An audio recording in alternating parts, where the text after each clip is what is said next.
We call Friday the preparation day for a reason. Use it to prepare. Now, if your Friday is not convenient for that, start preparing Wednesday or Thursday. You don't have to wait till Friday to prepare. Because some of you think, well, I don't know how I'm going to get this all in on Friday. There's other days of the week. Okay, you have, I'm pretty sure all of you, maybe depending on what zones, maybe not, but here, I'm pretty sure you all have a refrigerator and storage cabinets to store things for more than a day. And so you can get this stuff in advance and prepare for what you need. And it will be just fine 2 or 3 days later on Shabbat.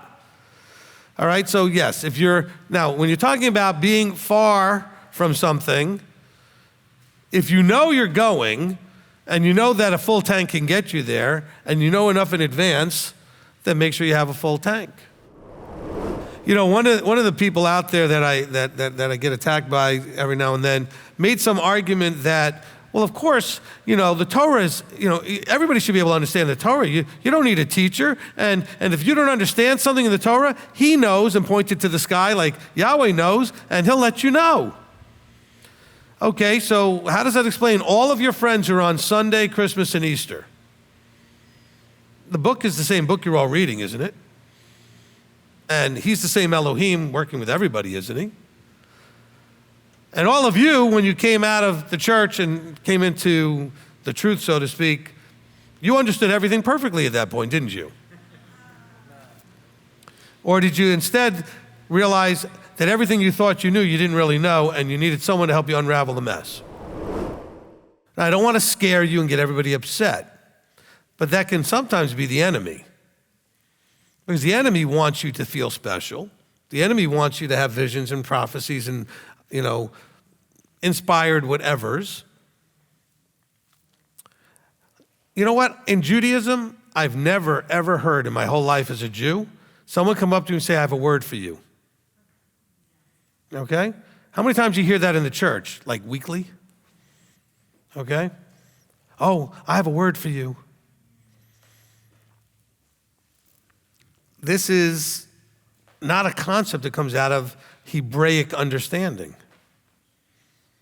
But it certainly makes people feel nice and special and wonderful that they can go and, first of all, you feel wonderful that you have the word, and then you feel wonderful that you can give that gift to somebody.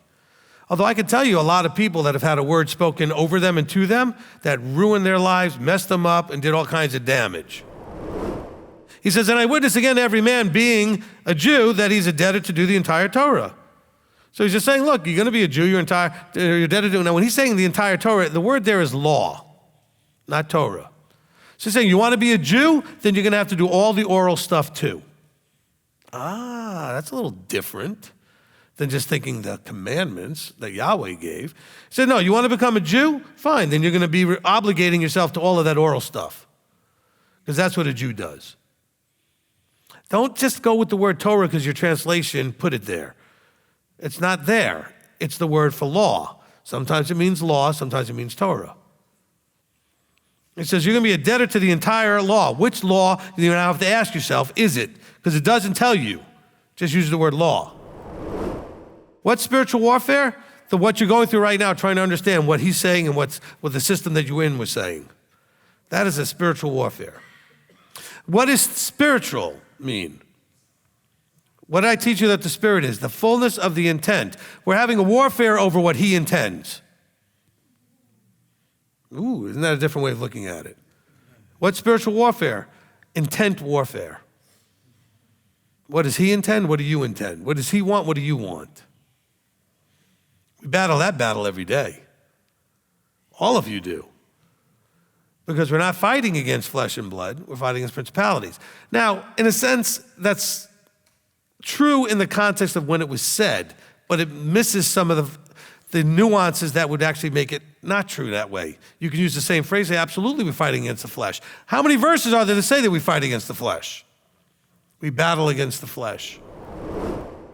Spiritual Israel is the church's way of helping to deal with their inability to not want to replace Israel. So they have this idea that they know Scripture says it's all about Israel, and they don't want to physically do what's necessary to be Israel, so they're going to claim now that they are spiritual Israel.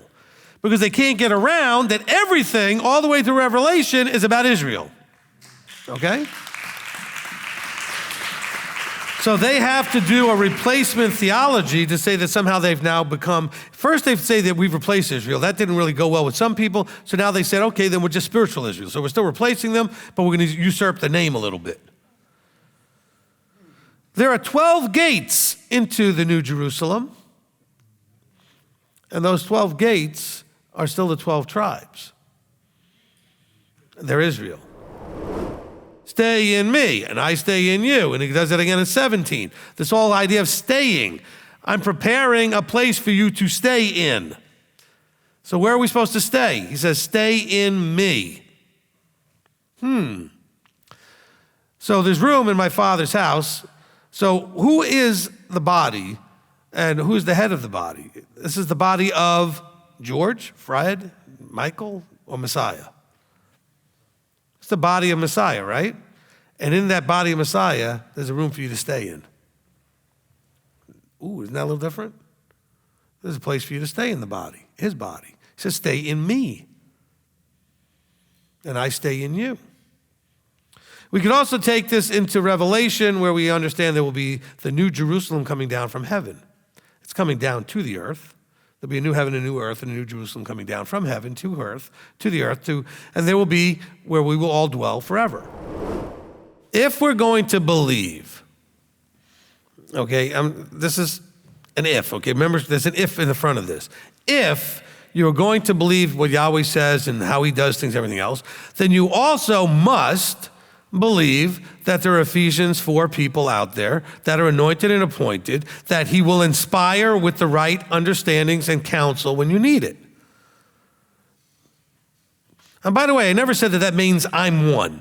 I simply said you have to believe they exist, that it would behoove you to find one, okay? So when you have a situation where you don't know if he's waiting on you or you're waiting on him or what should be the thing, you probably should talk to somebody that can get inspired responses for you from above, who can ask you, what is it that you're hesitant to do or waiting on, or what do you think? And then I may be given the insight, if it's me, to tell you, he's waiting for you to do this, or you need to just wait for him. Marriage is a community understood status that puts you in a place where if you do something with somebody not your spouse, you are committing adultery.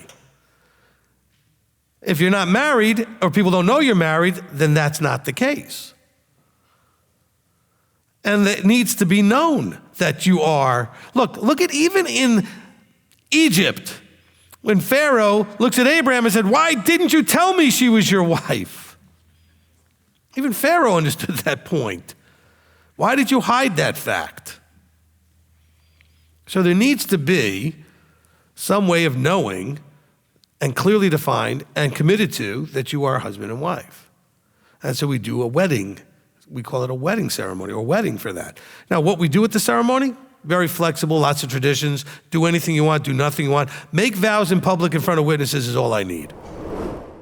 Bear in mind, necessary services is not an arbitrary thing that you could decide you think what you do is necessary. It has to do with life and death. Only. Well, you know, if I don't work at the gas station and then the ambulance can't come to the gas station, no, I'm not talking about that, okay? If you are an EMT, I have had both my children when they were very young end up in a hospital on a Sabbath. Stepped on a wrong toy, hit their head onto something, and, you know, I was glad that there was somebody to come, and I was glad when they didn't come that I was able to bring them to a hospital and do it myself, whatever it was, that there were people working, all right? So medical, protective services like the police, yes, you can work on Shabbat.